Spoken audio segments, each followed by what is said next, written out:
motivation for us was to get the highest price possible, because we would put a contingency in there that we only made our 3% uh, fee if they approved selling the pipe. So we were like highly motivated to get as much value as possible for this pipe so we could get a deal to transact. So it was purely based on our performance to begin.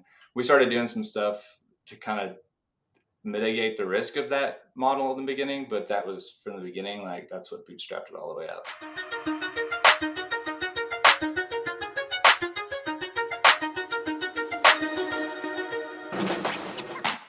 My name's Max Gagliardi, and this is Always Be Building. If you're watching this video, take a moment, hit the subscribe button on YouTube, or you can follow me on your favorite podcast app.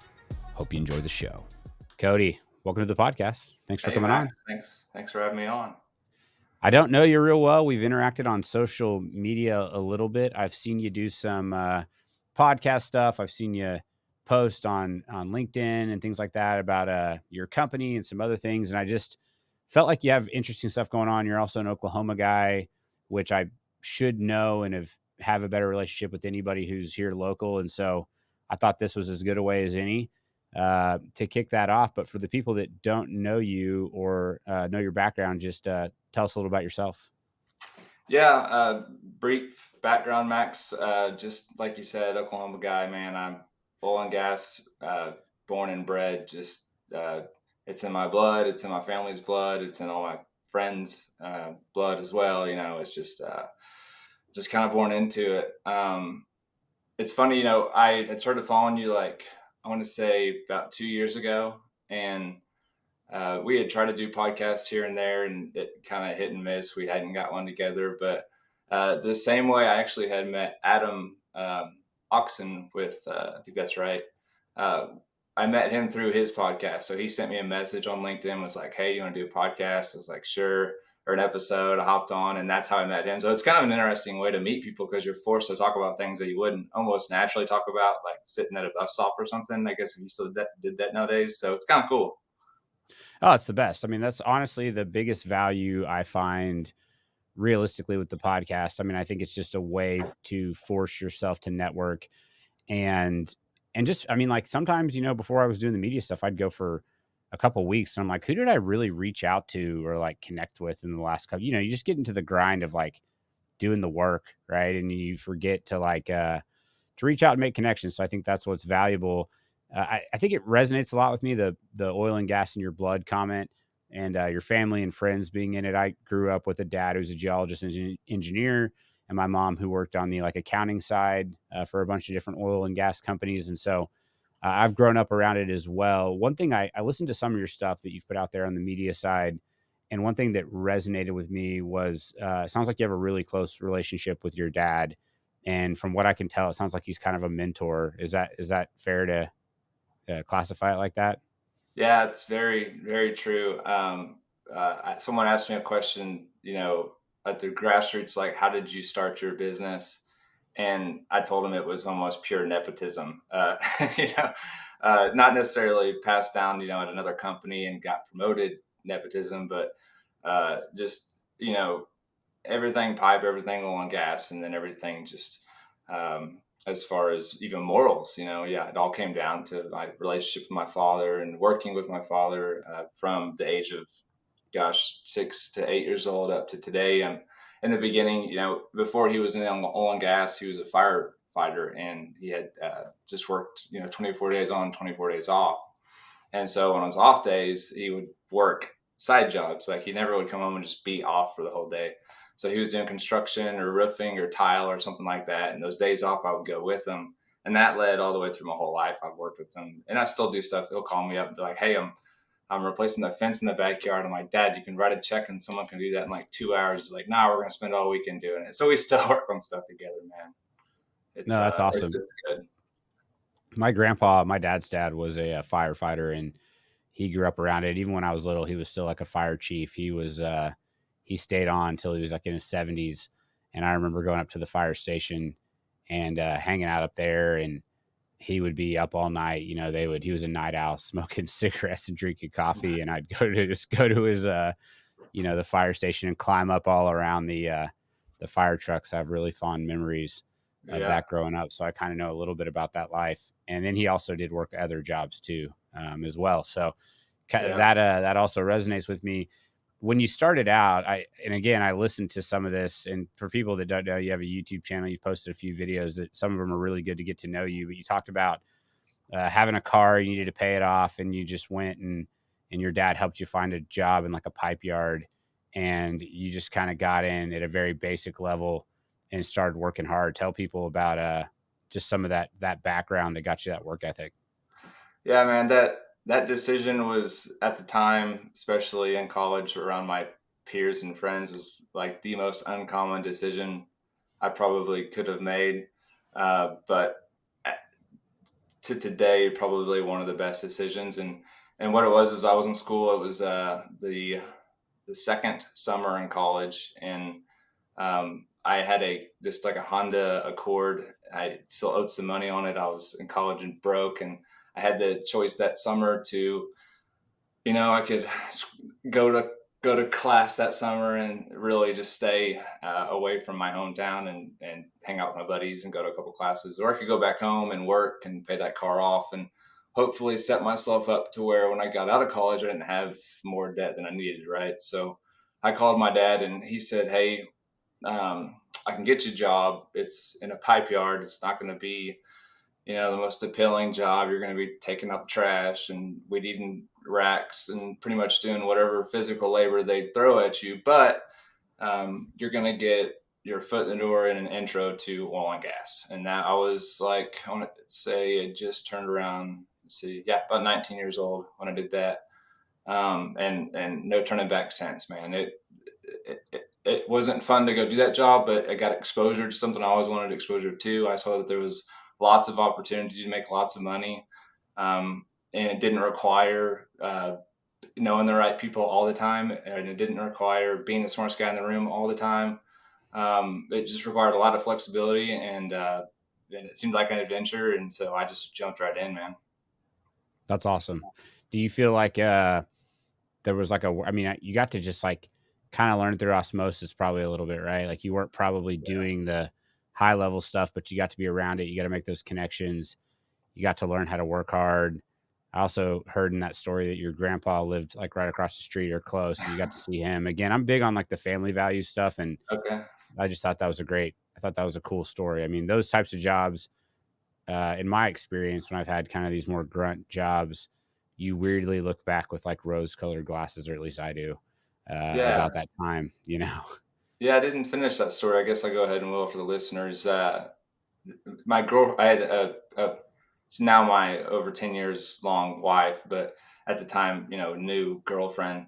And I had left her for the whole summer to come back to Oklahoma City and work. And yes, across the street, my grandpa lived, and he watched me work every day in the heat all day out there and come see him for lunch. And he knew I was trying to pay off a car. So at the end of the summer, he asked how much I had left on it and wrote me a check for the balance before I headed back. Uh, so yeah, I didn't finish that story, but that's pretty cool. that is pretty cool. So you then, I think I'm kind of telling you a little bit of your background here for you, from what I can remember, but you then got a job out in the field, and it sounded like it was kind of the heyday back then. I mean, things were blowing and going, right? You were talk about some of the experience you got right after that. Yeah, man. So I studied finance in college, and I learned two things from that degree. One, that I really enjoyed learning finance, and two, that I really didn't want to have a profession in it. Yeah. So I just jumped straight into oil and gas after college. And you're right, it was booming and going then. I jumped first into fracking. That was a office job. We were producing like equipment for frac jobs. It's mostly all manufacturing and like internal service and repair. And did that for like a year and a half, and then jumped right into another side of oil and gas, which was drilling, and was doing something similar. Not so much manufacturing; it was more field service. So I was getting closer and closer and closer to that kind of grassroots field type vibe. And then I really got hands on when I was working with my dad. And he was at Chesapeake for the longest time. I know a lot of the same Chesapeake people probably as you do. Everyone, it seemed like at some point in Oklahoma worked at Chesapeake. Even I had job offers in the past at Chesapeake, right? So he was in one of those layoffs, and he was doing this job that I do kind of similar now. And he said, "Why don't I just do that job for a living? And Cody, you can join me since you just got laid off too, and let's start this thing together." So that's when we got to get out in the field and actually meet with like not only field employees but also VPs and supply chain managers that didn't get out to the field enough. So we got to take corporate people out to the field to see what assets they had they needed to sell, and then we got to visit with field personnel that would show us what assets they looked at every day they need to move. So it was a really cool job to get out there, get hands on, meet everybody, go to everything, that type of thing. I mean, yeah, and you got to work with your dad. I mean, that's pretty special. Not a lot of people get to do that. Some people might not want to, but I think if you're close with your dad, like I'm close with my dad, that would be great. My dad worked at Chesapeake too. I worked there for a Okay. while.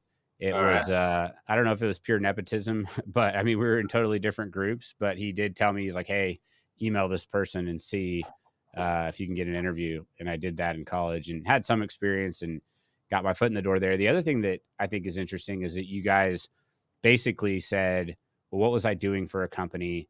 And then whenever you're out on your own, you're like, well, I have a valuable skill set. So how do I like leverage that skill set and create that value for myself? And I think that's something that people don't realize is that when you're working for a company, like they're making money off your skills and they make a return on you. Right. And Right. that's sort of like my story too. Like when I left Chesapeake on my own, I went to an AEP, and then I got kind of let go there basically in the layoffs they were having. And then I was like, what am I going to do? And then I realized my skill set's valuable, and I went and leveraged that and went out on my own. So talk about the skill set that you have. I don't know hardly anything about your business, and we'll get into the weeds of it, but just talk about how like you and your dad kind of knew intuitively that what you did added value, and how did you figure out how to go and create that value for yourself? Yeah, and well, to start, I'll have to give a lot of that a lot of that credit to my dad, and he came up with the business in perfect timing, and he created it around the perfect idea. And the idea was that uh, it was a down market. So this is an example of starting a business in a down market for those listening, right? What year was it, by the way? This would have been, let's see, 2023, maybe 16, 17. If I could, I'd hop on my own LinkedIn and looked real quick, but I can't remember. Somewhere around there. Um, so yeah, so Chesapeake, everybody was laying off, downtime. So the way that Dad thought was that, okay, I have this position, and we're this entire department within Chesapeake where they're laying off 80% of this department, and that all that work of that 80% of people that are leaving is being dumped onto a select number of VPs or middle management or engineers, right? And now those Right. roles are kind of like a secondary role to their primary job, but they have to get them done. So Dad's thought was, well, my job was truly like I did a very simple one focused task job, but it took a full 40 hours a week. So why don't I just, since all these companies are laying off and all these engineers are going to have these extra jobs they have to do now, I'll just take that one, fast set of the extra load they have now off their back and start a company out of it. And so it was just consulting. And it started out was I'm just going to get one client, do a little bit of work for them, and just show that I can make a profit. And then it's like, okay, well, they called back the next month, and they called back again, and all of a sudden we get a call from somebody else because that guy called another operator or told another operator about us at a lunch or something, and it just kind of grew organically. Dude, that story is so similar to mine. I mean, that's basically the exact same story that I had. I mean, essentially, I just called some folks that I knew that were still active because it was in a downturn as well. Mine was like 2014. I looked at your LinkedIn, it was like 2016. That was also a Okay. tough year. I mean, it was like 2014, 2016, 2020. There's been all these like downturns, Yeah, not your but standard like 2008s or anything. yeah, yeah. And same thing. I was just like, hey, I'm available.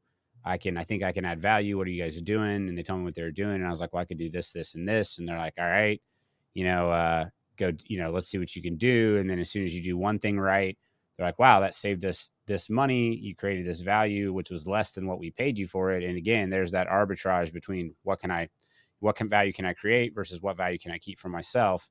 And I'm just curious, when you were doing that at the time, you said consulting, was it just like hourly? Was it like contingency? Like if you made him some money, you got to keep some? I mean, how did you structure that stuff? Yeah, it was contingency. So we would come into like, so say let's just call it Max Oil and Gas, right? So like Max Oil and Gas, let's say you've been drilling for the last like 3 or 4 years, and you've uh, had a lot of production over the last 3 or 4 years running, and you've replaced a lot of pipe for newer pipe, you have pipe wear out, et cetera. And you just have all over the country, different states, all this pipe stacked up that you need to eventually get rid of. You're like, we don't need to reuse it. It's end of its life, and you get rid of it. Um, so what Dad and I would do is we would come in, and you would give us a list of locations and inventory. We'd go out in the field and audit it all, and then we would put together essentially a auction type sale, um, with our contact list of buyers, and then we would send that all out with like a 2 week deadline to all the buyers. They would, over those 2 weeks, travel in, look at the pipe, submit sealed silent bids, and then at the end of that deadline, we would give all the offers to the operator. And the motivation for us was to get the highest price possible, because we would put a contingency in there that we only made our 3% uh, fee if they approved selling the pipe. So we were like highly motivated to get as much value as possible for this pipe so we could get a deal to transact. So it was purely based on our performance to begin. We started doing some stuff to kind of mitigate the risk of that model in the beginning, but that was from the beginning, like that's what bootstrapped it all the way up. Yeah, man, that's awesome. I did some contingency deals early on. Like my first thing was like kind of an hourly deal, and I just was like, I never really liked hourly because it's like you feel like an attorney or something. It's like the more you are, like the slower you are, the less efficient you are, the more money you make, which I just Yep. hate. Yeah. So we've always moved to kind of like subscription type stuff now that the company's bigger. It's just like sign us up for an engagement and then like let's just fix it. Helps us be efficient, helps us plan. But I also did some contingency deals where it was like, hey, you've got a new contract, it's worse than your old contract. If I can make you, you know, more value in this negotiation, carve off like a sliver for me and give it to me for like 18 months, 24 months, whatever. You can spread it out, spread the payment out, but it's only based on the success. And did one of those like early on, and it wasn't huge money, but I think it was like $1,200 a month or something. And I was like, holy cow, like we got this. And it was when we had the company, but it was like that was a cash flow stream. And they were happy because they made like 5x that value. And so they were like, well, whatever. We were getting a worse deal before this. We'll pay you that. And so stuff like that, man. I mean, it's like when you can go to somebody and say, my success is based on your success, and I only make money if you make money. That's a powerful business proposition, right? I mean, is Yeah. that just a pretty easy sell? Well, it's easy in theory, right? So I call it like the if then business to start. So like when you first start a business, a lot of people's first year is if then business, right? So it's like I come to you and you're the potential client.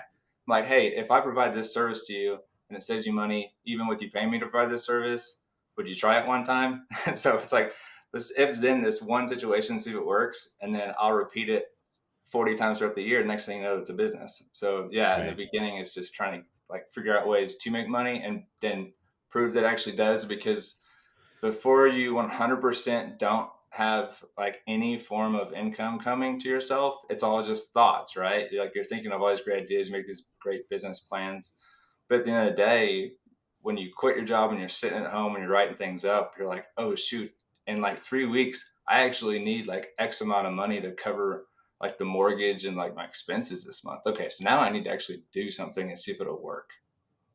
Got to start talking to people, man. That was my thing. Was like my dad came to me and was kind of like, "What have you been doing the last 2 weeks?" And I was like, "Well, I applied for this job, applied for that job." And he's like, that's not enough. He's like, go make a business card. I was like, for what? He's like, just start an LLC, make a business card, go start handing it out to people, call people, go to lunches, talk to people. And you got to get that inertia. That's hard. That initial inertia is like hard to get, but it gets easier. I mean, at least it felt like for me, it starts to kind of snowball. Like, one turns into two. Like you said, somebody tells their buddy, hey, call this guy because he can help you with that problem. Right. I mean, is that sort of Yeah. how did you guys do any like marketing or anything, or was it just more this organic kind of word of mouth? Well, because Dad had been in the industry so long that like initially there wasn't really any new like clients the first like 3 months. It was basically dad doing business with like his former buddies, which like my business is kind of like that too. I have friends that I do business with just because we've known each other forever, right? But on the growth side, that's when I started getting more pressure to bring in, new clients. And so I had never had a sales role prior to that. So I spent, like, I'm looking behind me now, I've got, gosh, like too many sales books, but I tried to teach myself sales, right? And like read all these strategies. And at the end of the day, like the actual marketing I did was just going to things and meeting people and talking to people and just telling them what we did. It's not that hard, and like, even you don't even have to do that much of it. Like if you have a product and it's a good product and you're a decent person and it saves someone money, people are going to talk, right? Like people are going to talk about your product just like you're going to talk to someone else about your new car or your new truck or your new toy. That's just life. Absolutely. No, that is how it works. And sales is tough, man. I mean, Yeah. I don't know if you've experienced this, but do you think that like what's your percentage around uh leads that come in, like warm leads, people that you knew, relationships that you've had that you closed business with, versus just totally cold, didn't know them at all, didn't have any connections, didn't have any in? I know what my split's been over the years, but I'm curious to hear what your split has been on the mix of business that you get. Like, oh, you mean success rate Yeah, or like what's try the it? split between like the times when you knew somebody and had a relationship versus the times where you just tried to go cold and like cold call or try to make that intro, like the success ratio?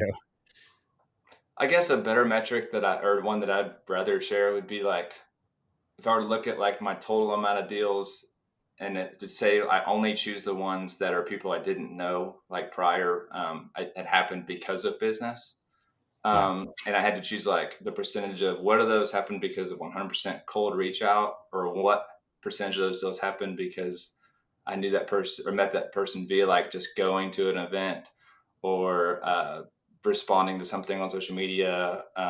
I'd say that like 80% of them were the organic cold versus the like planned cold outreach, for me at Yeah. least. They're both Yeah. cold interactions and they're both cold intros, but like one example was there's a golf tournament in Tulsa called the Bucky. It's a big like pipe tournament.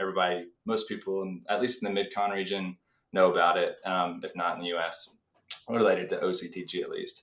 And so I went there and I made sure I spent all the money on sponsorship, got um, the the cover fee covered for the night before happy hour, like all these things, right? That sound crazy. Just spent all this money having hardly any income. This was like 3 months into fully being self-employed. Met one person there at the bar, the golf tournament, the night before the golf tournament. One guy at the bar had a couple beers. I did math on like a year later, and he brought me in income, net income, not just deals, but net income. It was like 60,000 in net income just through easy deals. Continuing to talk to him just because we became friends that night. So Yeah. about 80% plus of deals come from just that. I mean, that's all it is. It's like get in front of people. And for me, my split, like early on, it was, the success ratio for totally cold call, like didn't know them, didn't have a relationship, didn't have an in, was probably 10% or less. It was most of the business Yeah. was like I knew somebody over there or they knew me, or like, someone referred me and it was kind of a warm intro. And then I Yeah. think over time, that split it's still easier when you have the relationship. But I think that, you get the track record, and then that helps. And then, people see or have heard of you and you find a way to get in front of people, like with the media stuff. It's like, people ask me why I do it. I'm like, I don't know. I mean, networking is not really like a straight line. You know what I mean? Yeah. It's a zigzag. It's like someone hears about you and you just never know who's going to tune in. And do you think that, I'm trying to see where I was going to go with that. Basically, you get these, here's the question I was going to ask. Like Okay. early on, were people saying like, what makes you think you can do this? Like, was like before you had the track record, was there that credibility that you had to establish as an entrepreneur doing it on your own? Or was it because your dad and because of the background, it was easier? It was definitely easier. I mean, I got like I got to test the waters. I got the training wheels version of, running the business and running that type of business. The only big change for me was that the business with dad was a service based business, and consulting service based on like, that percentage for if we succeeded with the client.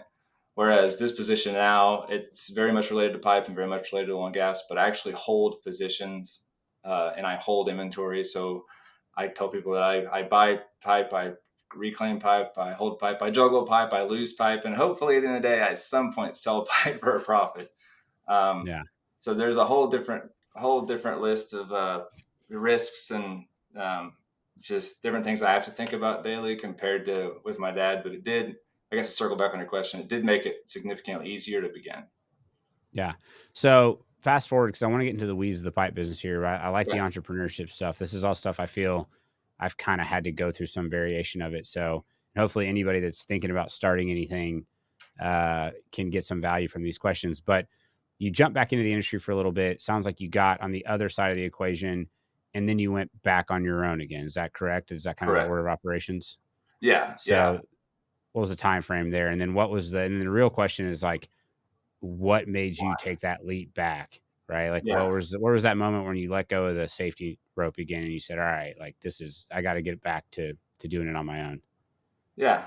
Yeah, it was kind of a three-step process. So like the what and then the why. So like the what was I was with dad and I was on primarily working in surplus and used pipe, used tubing and casing service company. Dad was ready to retire and I was being recruited by a new pipe mill that was a much larger company than I'd ever worked with before, was global, et cetera. So the decision to take the job was pretty easy for me. It was like, okay, I can get a lot more experience. I can grow my resume. My dad can retire. So that was like the what. And then the why to leave later was fast forward into 2020. The downhole oil and gas market for pipe was basically nothing, but I still had a job in that role. And they weren't planning on laying off anytime soon, at least within my particular position. So I started you know, a side business just to stay busy. And then once I got busy enough with that, the why was like, okay, I've learned use pipe, I've learned new pipe, and now I'm in a position I have to choose to go work for myself or quit doing that and go back to my job because we're getting busy and rigs are coming back. So it was just I had to make a choice, and it was jump ship. When you made the switch over, I mean, I hear all those reasons. Was it weird going from being on your own kind of to going back to the company life? Yeah, it was. The first the first question that almost every new person you meet, like coworker and stuff, is like, "Why did you get a job? Why'd you take this job? I heard you were working for yourself." No, I was working with my dad, and it was kind of a partnership. So why'd you come? Well, I'm looking to learn more and join team, and he was looking to retire. It was just a repeat conversation for the first few months with every person I met. But yeah, it wasn't that big a deal. So when you took the leap again, it was how much of a safety net was there? Did you kind of already start hustling up on the side, being like, I think I got this. Like when I go to do it, I've got some leads, I've got some ideas on what to do. And then what was the evolution there? Like how did it change from when you were doing the consulting stuff with your dad? Basically, what are you doing now? Is the question. Yeah. So the reason for the jump, and then what am I doing different? Does that sound about right?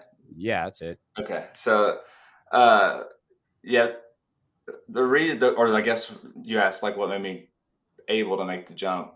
Um, Right. Basically, so my, like how are you like, all right, I got yeah, this, I can do it. yeah. So what I wanted to do was build a year's worth of income, like just have it saved in my checking account. And when I say that income, I mean like enough money like after taxes that just sitting there that could cover like my family for a year, even if we had to cut back a little bit. So that was like the goal number one. And so that was like my wife was like, no, you can't go sell the cars, and you can't sell our house, and you can't go sell our stuff. So I actually had to go out and earn it, right? So I started that side business and built that much money up. So I ran that. And real quick, that's an important thing that I think you are very smart, and that is kind of a golden number for people. I think a lot of people want to go start something, and that has always been my advice. I didn't have the luxury of having a year, but like I remember when I started on my own, I was saving just as much as I could to get to that number, and that felt like such a good number because it's like you bought yourself some freedom, right? I mean, that's a hugely Fine. important thing. Yeah, I mean, there's like, dude, you're so right, dude. Like I mean, it buys you time to build your business. But then, like you mentioned, sales is important, right? Well, like one of the number one things in sales is just like if you're in desperation, you can't sell anything. Like you need to Right. not be in desperation to sell. So if you have 1 month of like pay in your checking account saved and you go start a business, you're going to be like desperate to get people's business. That's not a good way to start. So yeah, I couldn't agree more. I had somewhere else I was going with that, but I can't remember what Sorry, the I other was thing asking you then. was. I interrupted you, but No, basically it you're was good. like You're good. you wanted to save the money and then you had a plan to grow, I Oh, think. yeah. So the reason I chose the 1 year golden number you said was I had been laid off before and had to find another job before. And that layoff was oil and gas, but it was a buyout, just an M&A. And so the market was still decent for jobs, but it still took me 6 months to get a job in a good market. So that's why I decided I want at least a year, in case it's a bad market, at least on the job side. Yeah, for sure. And so the business today, describe the pipe business because I hardly know anything about it. I know a little bit from your YouTube videos, but for the listeners, I think it would be very interesting to hear the nuts and bolts of how it works. Sure. Okay. So you've got in steel pipe, right? Like you've got two different markets. You've got an oil and gas downhole market, and then you have a construction market. So those are your just straight down the middle, two different markets. Um, what I do is I buy used tubing or casing, primarily directly from the operators themselves. Um, then I usually buy it off location. I'll set up forklifts, trucks, ship it to a third party reclamation yard, depending on the state that I buy it out of and which yard I want to send it to and what I want to do with the pipe. From there, I'll pay to have it reclaimed to certain levels, depending on what I want to use it for. And then I sell it into that second market for steel pipe, which is construction. Um, and that construction people always ask, like, what do you mean construction? So you've got two different ones. You've got commercial and then you got residential. So you use steel pipe in commercial for things such as skyscrapers for the footings, footers for bridges, cell phone towers, the cables that come down, the helical piling is what it's called, is pipe that's screwed into the ground that holds those cables. That's oil and gas pipe. And the reason these construction companies use used oilfield pipe is because it's typically stronger and cheaper than new construction grade material. Um, the downside to that is that used pipe isn't made on a production schedule. It's a byproduct of the oil and gas industry. So I'm kind of that middle, quote unquote, middleman, juggling all these different things. So it's like it sounds like a capital intensive business in a way because you got to actually Very, purchase the pipe. very, Do yeah. you go and do it with, do you have like lines of credit? Do you do like financing? Do you buy it with cash? Like, I mean, how does that just like sounds like a barrier to entry there? You kind of have to have money to make money. Kind of. I mean, I started the company out with a $20,000 capital injection of my own money. So, Yeah. I mean, I started it from that. And then almost 4 years later, grew it to this. So I Yeah. mean, you can start with $1, you can start with 100 grand. It doesn't matter. Does the scale help you at all? Like if you have more capital to buy more, does that make you, or are there deals to be done? Like where's the sweet, like once you get too big or you're then competing with the big boys or something like that? And again, these are just ignorant questions, but is it like, is there a sweet spot? No, they're great questions. Like, so Max, that's excellent question. So like I leverage capital in various ways. But as far as okay, so I'll start with just my holding position. Like as far as the amount of capital that I own personally, 90% of it I keep actually tied up in inventory. So I'm always holding inventory on some form of speculation. And then when I sell it, ideally I'm replacing it with pipe that I bought on speculation as well. So about 90% of my funds are usually in inventory. And then of those funds, about 75% of that money is just my own capital. And then half of the remainder of that I use for quick flips, which is like a line of credit on a bank where I'll use that for only like a 48-hour need. So I have very little interest, if any at all. Yeah. Um, and then I flip that money really fast, so I don't have to catch the interest on it. And that's only when my current capital is like totally tied up in inventory. And then the third way that I do deals, which is the smallest portion, is just like venture, like or JV deals, like joint ventures. So like I'll just find another guy that's in pipe, or sometimes a guy that's not in pipe that wants to throw some money in. Say, hey, I need to buy this inventory. I'm a little short on cash. I know I can turn it in 90 days. You'll get an 8% return in 90 days. Do you want to throw money in? Yes or no? And then we just talk from there and, set up simple buyer's agreements as far as contracts. Pretty straightforward. I'd like to eventually scale that at some point, but I want to use as much outside money as possible that I still retain as much control as possible. And I know those two don't really go together. Yeah. Well, it's always a balance, right? I mean, you give up Yeah. something to get something. The business seems awfully it's a commodity business really, and like Yeah. you how much do you pay attention to like the macro forces and like what's going on with things like inflation and like steel prices and do you have to follow this stuff to like come up with your pulse on the market? Is it more high level like that, or is it more kind of in the weeds, just talking to people, seeing what things are trading for, or a combination of both? It's both. It's like significantly both. You've got oil prices, right? Like right now, you got healthy oil prices as long as like Saudi and Russia hold those cuts to the end of the year. So when there's steady oil prices, you have a steady demand for pipe, which means you have steady drilling and you have steady workovers. When you have steady workovers, you have steady material or quantity of material being pulled out of the ground, which creates a steady supply for those construction companies, right? So that's just like one small example of the macroeconomics. But I primarily follow like oil price. I follow scrap prices. So scrap is an input to the production of steel pipe, right? Hot rolled coil is a more detailed version of scrap pricing. So primarily, yeah, it's primarily oil prices and then scrap prices and then some finished goods and steel prices. And then, and then other like inputs in the market that are kind of hard to quantify are labor. It's been seemed to be a constant issue, been better since 2020, but like you have all these processes of making pipe, right? You have like the raw materials, and the raw materials goes into like a steel billet or a sheet of steel, and then that has to be processed. And all these different facilities have to have tons of employees and labor. Man, it changes the cost of goods at any given point in the process. And I hope it improves, but that's the one I can't seem to get my thumb on as far as the market. Well, it seems like that's the one the Fed's the most worried about. Everybody looks at Yeah. inflation, but I think they're more worried about the labor market. It's everybody's getting raises. It's harder to find workers.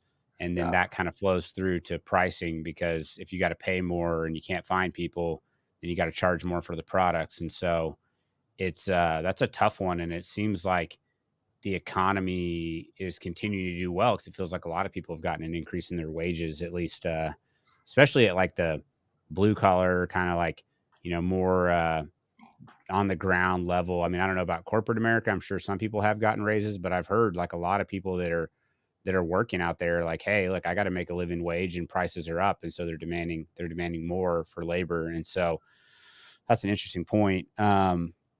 What about like I guess just like in general, that all kind of rolls through to effectively inflation. And so, like in your world, if these pipe prices are going up, that's a good thing for you. Is there both sides of that coin? Is it a good thing sometimes when prices are going down? Can you play both sides of that trade?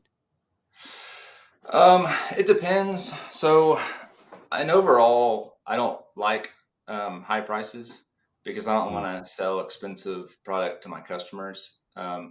So that's always what I like to say. It's pricing. There's so many different facets to it. So in my position, what I have to do every time I make a purchase is when operators are selling, they're wanting a certain price based on what they probably paid for that pipe in the beginning, right? right. And that's a very spot price within a very small window. And when I buy used pipe off them, or let's just keep it all new. Let's say they cancel that drilling program 6 months later and they want to sell that pipe and they want me to come in and buy it. I have to buy that on speculation on not only labor, not only steel prices, but like the availability of me being able to move it and the quantities and how long. And it's that's where it is like a commodity, but sometimes it's long term. So say I buy something that I have to hold for a year and a half and sell slowly over time. I don't always know what the market's going to do, so I have to buy that cheap no matter what. And yes, I'm going to make a profit no matter what if I know the price is going to go up from the really cheap offer I make. But sometimes you don't have a choice, right? But if it's something I know I can turn in 30 to 60 days, I'll give a really strong offer. So there's just so many different deal uh, examples. It's hard to kind of give like a baseline description. Yeah, that makes sense. And is pricing for me, I've always felt that pricing my services is one of the hardest things to do because it's like there's so many variables. It's like how much are you worth? How much value can you create? But it's also like who is the company? What's their budget? What are their alternatives? When are you getting too hoggy? Pigs get fat, hogs get slaughtered, right? It's like, hey, Yeah. I think I have this value, but at the same time, if I start to get too high, then you could lose business. And so, how does when you think about pricing, is it more just arithmetic, like you're doing the math and saying this is kind of what I need, or is it like this dynamic pricing where you're looking at the counterparty and really trying to figure out, what can this market bear? Oh, that's still another tough question. Can you ask that question just a little bit different way, Max? Because Basically, like, is it the pricing that you're doing essentially like, is it just pure math where you're like, I got to do this or I got to make this margin? Or is it more dynamic in the sense of like different clients have different budgets and you're kind of like, yes, the math has to work. But for example, company over here, I know that they're in a hurry. They need it now. I can charge it more. I mean, just how dynamic is the pricing? Is it just a simple equation or is it like, do you really have to look at the deal specific and figure out what margin that deal can bear? okay, sure. So sell price when I sell material, it's very Yep. like basic. Like I try to keep it the same. Most of my clients that buy material on the construction side, they use pretty similar volume monthly over the year. So they're the type of companies that are looking for the typical 2 to 5% increase in price a year. They're looking for prices to stay with whatever inflation's doing, that type of thing, right? So that's the sell side. That's me selling pipe to my customers. That's very simple. On the buy side, it can either be two things. It can be math because I know that item's not very popular and I need to sell it quick. So if that's the case, yeah, it's all comes down to numbers. Like how much is my trucking, how much is my forklift, what's the current sell price for that, what's the margin I need to make, boom. And then if it's a bread and butter item, so for those of you out there that know production strings well. If it's like a 5.5 production string item that's new and not used and it's really cheap, I may buy it on speculation. And if you buy it right, you can hold that item for 3 to 5 years. So it just depends on if the item's a bread and butter or if it's a specialty item. And then, yeah, sell side stays pretty standard. Do you have anybody that works for you? Is it just you? Or are you like a solopreneur? Do you have any employees? It's just me for now. I have two contract sales people in other states that do work on the side for me, but that's it. Yeah, it's there's pros and cons with that. I mean, having people can get you leverage, but it's also more complexity and it's not just your problems, it's other people's problems too that you have to deal with. How do Yeah. you handle as an entrepreneur the uncertainty? I mean, beyond just the 1 year of savings saved up, like does it ever bother you? And this is more for me personally, like I don't know that I'll ever get comfortable with the uncertainty. Like, even though I know like things will be fine, it's always like it's impossible for me to forecast 6 months out, let alone, 6 weeks out. Like things happen, right? And so, is that something you struggle with at all, or are you just kind of like carefree and it doesn't bother you? Well, this was something that I used to not worry about, Max, until I heard one of your podcasts. So I'll explain. So when I first went out on my own, my thought process was if I have a year's worth of income, then I know I'll be good for a year. If I go out, work hard for a year and I fail, I know I can always get another job. But if I succeed, life's great, right? Yay. Yeah. Um, what I didn't think of that came up in one of your podcasts, you talked about being unhirable. Yeah. And you had asked the question, I think, to, was it Rana? Is that who you had asked? I can't remember exactly the Yeah. episode, but Donna. maybe. Donna, yeah, and Yeah. you're like, you got asked, do you feel unhireable? Because I think I've made myself unhireable. Um, and I think now I've made myself to the point of unhireable. So in the beginning, I didn't have any concerns about the business, whether it really succeeded or not. I wanted it to, but I wasn't concerned about my own personal financial health or if I was going to make it in my career or whatever. Now I mentally have like convinced myself that I'm unhireable completely, and so there is that added level of stress of like, oh wait, I really do have to like make my own living for the rest of my life now. But Yeah, that's man. just the elephant I have to eat, right? One bite at a time.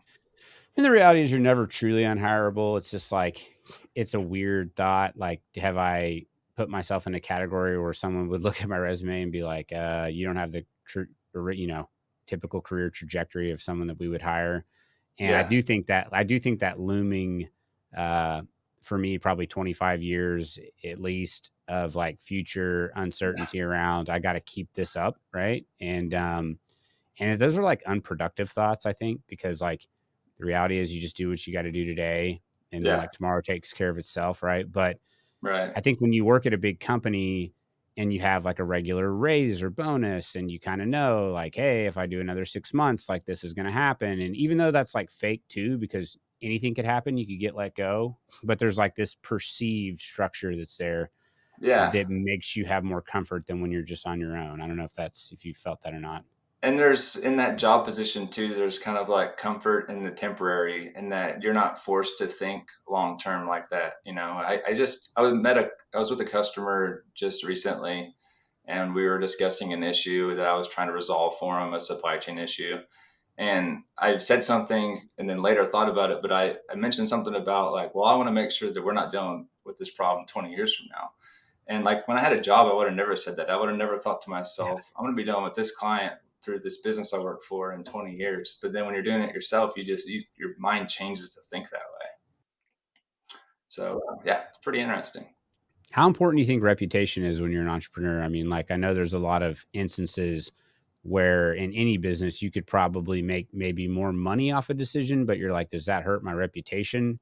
And then you have to make that decision. I know in the short term, maybe that can pay off, but in what you do, how important is like people's perception of you and doing business with you? It's super critical. Any role. I mean, this doesn't just have to do with me. It can deal with people that deal in cars or people that deal in yachts or any role where you buy things and sell things for profit and you try to make deals happen. You know, most of the people out there that do that for a living, such as myself, do fair deals and work hard and are honest and all those things, right? But you do have the select few in this industry that can make deals look bad and then make the people that do this for a living look bad. So you have to always keep that in mind. And reputation is smaller than you would think in this industry. You do a really really bad deal and it can get around a few hundred people really fast. Let's just say so. It's critical. I've been lucky to not have any bad deals, but it's big. Yeah. Yeah, and I think I knew the answer to you were going to say to the question, but it always amazes me that there are people out there that just don't seem to care. It's like this short term kind of mindset, and some of them have been very successful. Yeah. But then I feel like it catches up to you, right? It's Yeah. like how many times, it's like you can only screw me once, right? And then Yeah. after that, it's like I'm not going to let that happen again. Oh, and you'll also notice like a curve there to where if you're an operator and like you deal with guys buying your pipe and stuff, and you'll see a trend that like you have a lot of guys that deal with that are usually difficult to deal with or kind of a pain. A lot of times they don't do it full time for a living. Sometimes they just do it on the side to make extra money. So they don't really care about the details or the long term vision of their name on their brand or whatever. So it's interesting. If you're not fully committed, you don't fully care about everything. Speaking of name and brand, and you there for a while. We're doing some media stuff. We're doing the podcast thing. What was like the motivation to dabble in the media space? You're obviously posting on social media, but what was the evolution there, and what are your thoughts on it? Um, eh, I wanted to create relevance and make myself relevant to the industry. I Everyone's on LinkedIn, everyone's on Facebook, everyone's on Instagram, and you naturally see the people that are in your feed that are in oil and gas that have more influence, have more followers, and seem to be doing better sometimes. I Yep. knew that in my business, if I'm really going to go out on my own, I have to make myself known via myself. No one's going to do that for me. So, I saw you on LinkedIn. I saw, JP. I saw the digital wildcatter guys, and it's like, well, I'm not as far along as these guys on digital marketing or social media marketing, but at least I can do something. So I've been just trying to do what I can. I got a new camera even for this one. There's always improvements, just like in business. And I did it just for exposure. I didn't totally love doing it. It became more of a hassle, and just in the fact that I don't spend a whole lot of time in this office. Most of my work days in my truck. So creating podcast episodes became almost like a job in itself, and I didn't want another job. Getting on podcasts too easy, but having one's tricky, as you know. There's a lot that goes into it behind the scenes. So, but it's helped a lot. I've had a lot of deals that came in. It helped me build a base, get my name out there. I suggest anybody that wants to start a business, first thing you should do when you go out is get on social media and do as much as you can in the beginning and just kind of run fast. Otherwise, you're just not going to get that big exposure you want. It's hard, man. I struggle. I mean, I've been at it for a while now. I'm coming up on like 200 episodes, and I lately have slowed way down. And it's not because of a lack of wanting to do it. It's more like finding the time.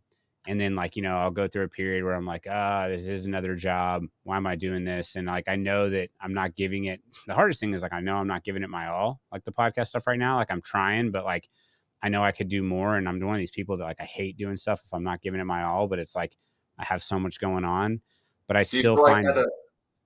Oh, sorry. go ahead. No, I go was ahead. just going to say, do you feel like that affects the quality of it too?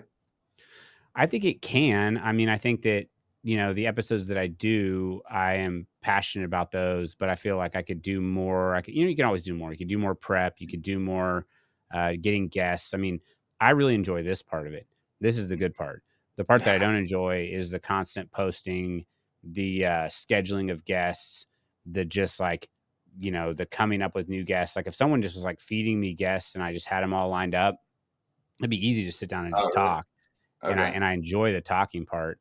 It's just it's all the work to find the guests and to do all that stuff, man. It's a lot. But to your Yeah. point, I think that doing something's better than doing nothing. And I think that you don't have to have a podcast to get like to be on social media. Like you can post on LinkedIn or Twitter or Facebook or whatever, and that's just as good. Like you just want to stay in front of people because it gets back to that networking thing around how do I maintain, like, I think the way you put it was really good, which is like relevance, right? And it's like as long as you're staying in today's media world, like you just want to show up in people's feed, right? You want to show up in that scroll. Back in the day, the only way to Yeah. get that was to like get in the newspaper or something, right? Like or get in a magazine. Yeah. Um, and Yeah. now you can do it via just your cell phone. I also just want to commend you on the fact that like you were doing a lot of like solo cast stuff, which is hard, man. That's the hardest. Like you leaped right in and did like the harder stuff first. It's much easier to have a guest. You can talk just barely, 20% of the conversation versus just getting on and doing a solo cast. That's tough, man. Yeah, I was going to ask you if you'd ever done it before, just because if you haven't, like anyone out there, just get in a room and look at something and talk to yourself for like 10 minutes. Just try it. It's like really hard. Yeah. Yeah. Yeah, it is hard. And I think that I've done them, I was doing them for a while. I actually find you don't have the scheduling part. That's nice, scheduling people's stuff, but True. you still have to come up with something interesting to say for however long, 10 minutes, 30 minutes, whatever you can Yeah. do. But Yeah. but yeah, man, I think it's just I appreciate that you are doing the entrepreneurship thing, that you're here in Oklahoma City. And I give you a lot of credit. It's hard. I think people look at it from the outside looking in and it seems glamorous. And there are times when it can feel great. Like you have the freedom and flexibility to control your life, but I feel like it's a lot grittier than people think. I mean, is that how you feel, or is it really as glamorous being on your own as some might think from the outside looking in? Yeah. I think it's a lot. I think businesses look from the outside in a lot prettier, look clean and nice marketing and nice brochures and nice clothes and speak well. But yeah, behind the curtain, it's not always as pretty, but I want to keep it encouraging. Like at the end of the day, you know, running a super complex business or running something super simple as easy as delivering the mail.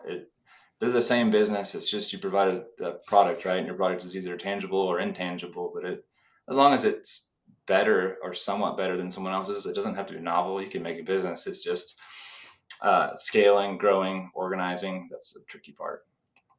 Do you ever feel like being in the service side is tough because of the people element that's out of your control versus like say if you're just an operator, like yeah, you could have a well bore collapse or something happen that's out of your control, but you kind of just are like manufacturing something, you know? And so if you're good at manufacturing, you can control a lot of variables versus in the service business, it's there's the human element, right? Like Yeah.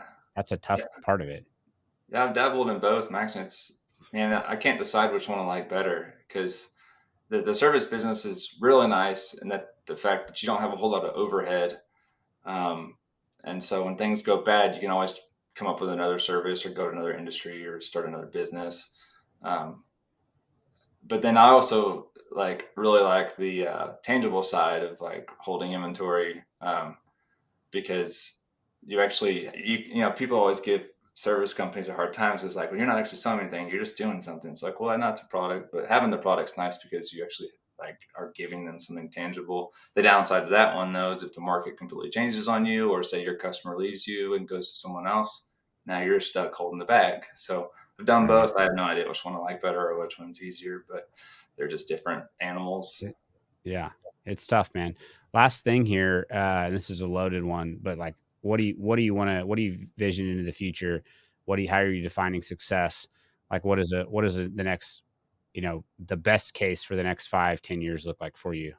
I think I've been asked this question surprisingly a lot more over the last few months, but I think the next step is going to be to open a facility of some kind over the next 5 years, whether that's, something big and partnering and merging with another company, or continuing to bootstrap and just raising a little bit of, or saving a little bit of capital and buying some land and some equipment, but eventually moving towards some form of owning more of the supply chain on the product that I stock and sell, which will both benefit the people I buy from because I can pay more for their inventory, and it'll also benefit the people I sell to, so I'll have less overhead on getting material ready for them.